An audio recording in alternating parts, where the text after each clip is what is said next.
Hi guys, welcome back to my channel. So today I'll share with you all yummy goat curry recipe. So this is dry goat curry here.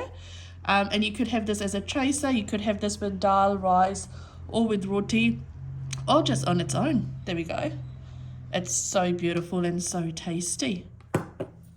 So in terms of ingredient, we've got 1.5 kgs of fresh goat here.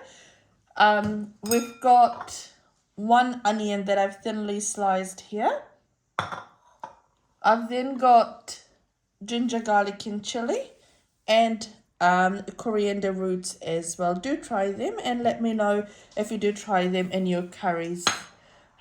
We've then got some whole spices here. So these are all optional. So if you've got some of these, use them. If you don't have them, you don't need to use it. So what I've got here, I've got half a teaspoon of sarso, which is your mustard seeds. I've got half a teaspoon of sof, which is your fennel seeds. Half a teaspoon of jeera, which is your cumin. I've got this size of a cinnamon stick. I've got about 2 cloves, 2 small sized star anise, and about 4 cardamom pods here. Again, like I said, this is optional. I would recommend it, but if you don't have them, you don't need to use it. I've then got couple of teaspoons of tamarind pulp here. Now, like I always say, don't be afraid to use tamarind pulp in your cooking, especially when you're making meat. It makes the masala really, really tasty. You don't have that tangy taste or that katta taste. And like I've always said, you don't need to be South Indian, or to be labeled South Indian if you're using tamarind. You can use it and it's really, really nice. Give it a go. If you don't have tamarind, then you can use tomatoes as well. It makes your gravy really nice and rich and really, really tasty. And then I've got 2.5 teaspoons of just a normal Fiji masala here. Salt according to taste. So I've got about 1 teaspoon of salt here and 1.5 teaspoons of turmeric. And then at the end for garnishing, I'll add coriander. And then I've got kasuri methi here. That's optional. If you have kasuri methi, you can use it. If you don't have kasuri methi, you don't need to use it. And of course, some oil. I have my pan heating, so to that I'll add in some oil. Now that my oil has slightly heated up, to that I'll add in my whole spices. And we'll just let this bloom in the oil and flavor the oil for about a minute. Awesome. So it's been about a minute. Now my heat is in medium heat, and that's why it's taken me a minute. If you've got really hot oil, it could take less than 20 seconds. So now what I'll do is I'll add in my onion. When I was going through my ingredient list, I forgot to mention curry leaves. So to this we'll add some curry leaf as well. We'll give this all a really good mix. And we'll want to cook it off until our onion has been translucent and starting to slightly brown out. At this stage, your house will start smelling really, really beautiful as well. Just make sure you keep coming and stirring your onion while it's cooking off, just so that it doesn't catch at the bottom. So I've crushed off my ginger, garlic, chili, and the coriander roots. I'll add to this now. What you want to do is you want to preserve this, so don't wash it off yet. So all that's here, this is amazing, and I'll show you where to add that, or when to add that. Now what you want to do is you just want to cook this off slightly as well, so that your garlic and your chilies slightly cooked off. So that's been cooking for about a minute or so. Now to that I'll add in my turmeric. I'll also add in my masala to this. What we'll do is we'll give this all a really nice mix, and we want to cook off this base. Now because I haven't used a lot of oil, you can see that this is starting to dry off. So what I'll do at this stage now is add a little bit of water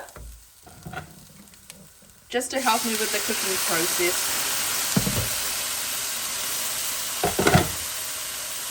So I've eyeballed about I'd say a cup of water here.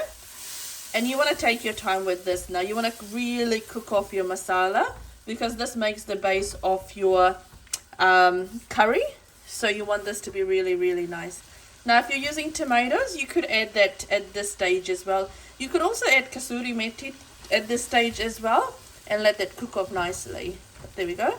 So we'll cook this off until the water's all dried off and we can start to see a little bit of oil coming through. You really want to take your time at this stage. Keep cooking it, even if you feel like, oh, it's cooked off, continue doing it. If I'm using non-stick pan, so there's nothing that's catching at the bottom.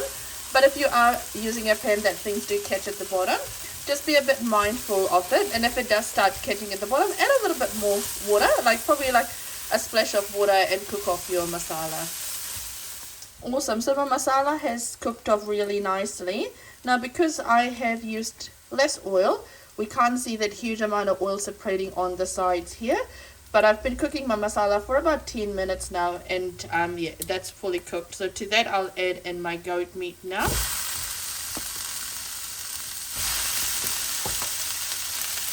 I'll also add in my salt at this stage, and also a sprig of curry leaves as well. There we go. And we'll give this all a really good mix now. All my pieces are nicely coated with the masala, and I've got this on medium heat. So what I'll do now is I'll cover this up and I'll let it cook off. What I'll do is, and I'll show you, I want that water that it will release, I want that to dry out before we add any additional water to this. Now I'm cooking this dry style, so it'll be goat bujal, so it'll be dry, but there is a recipe that there's slightly gravy on my page as well that you can see. I'll have a quick look to see how it's going. So it's been about 10 minutes and I can see that there's water that's starting to release. So we'll just give that a good mix. It'll release a lot more water as well. So you, like I said, you want that to all dry off. There we go. We'll cover this up and let it continue cooking. I'll have a quick look just to see if my water has all drained off. I have been coming and mixing it through as well. Beautiful. So as you can see, there's no water remaining in there.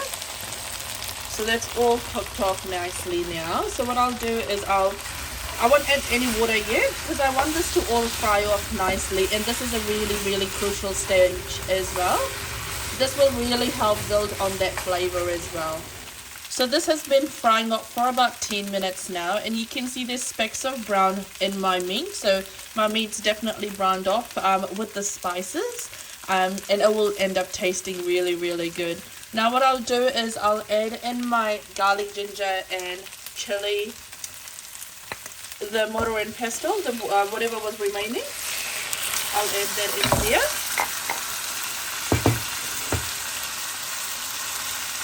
We'll give this all a really good mix. That's smelling so good. Now because I'm making this dry, so I'm making a dry version of this, what I will do is I also want my meat to obviously cook off nicely as well. So I'll add in half a cup of water at every stage, and I'll let it cook, and then I'll check if my meat's cooked off or not. Obviously with everyone's goat it is different. There is a lot of variance, depends on what kind of goat you've got, how old your goat is, and all that stuff as well.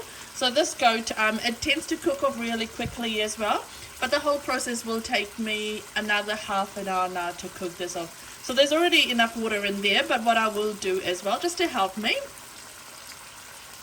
I'll add half more cup of water. So I'll just eyeball that. There we go.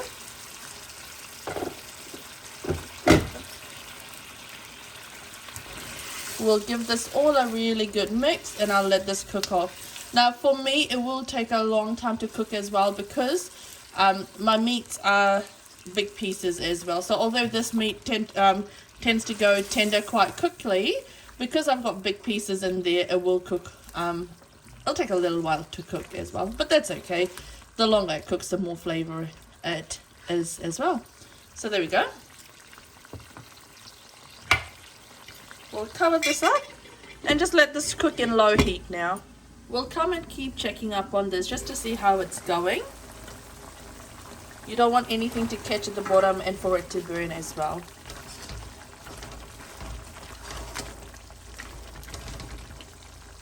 Beautiful. So I'll let this continue cooking now, probably for another 15 minutes remaining before I serve this up. That's starting to look really, really good now. You can see the water that I had added, it's all dried off now, and there's still some left there, but it's frying away really nicely. Now I'm about, I'd say, less than 10 minutes away from turning off my stove. So what I'll do is I'll add in my tamarind pulp now. Again, this is optional, but do try it. It does taste really, really nice. And it takes away the gaminess taste from red meat or from fresh meat. There you go. But you want to add in your tamarind pulp once your meat is cooked off. So my meat's all cooked off now. So I've added this in. I'll let this cook off for a little bit before I turn off my stove. Now before we turn off our stove, what we'll do is we'll add in our kasuri methi and our coriander. Now kasuri methi is optional, so is coriander. If you want to add it, you can add it. It does bring up really yummy flavor though. And you want to give this all a really good mix. Now you would see when I add in my coriander, I don't turn off my stove straight away. So I let this kind of flavor the meat and cook for about further maybe 1 to 2 minutes before I turn off the stove. That's all mixed together nicely, and I'll give you a close-up look. There we go. That's looking so beautiful. That's my goat bujal, or bujal goat, or dry goat curry. Now, if you do try this recipe, or if you try any recipes on my channel, let me know how it turns out. And feel free to like, share, and subscribe. And also let me know what else you want me to post. Take care, guys. Bye.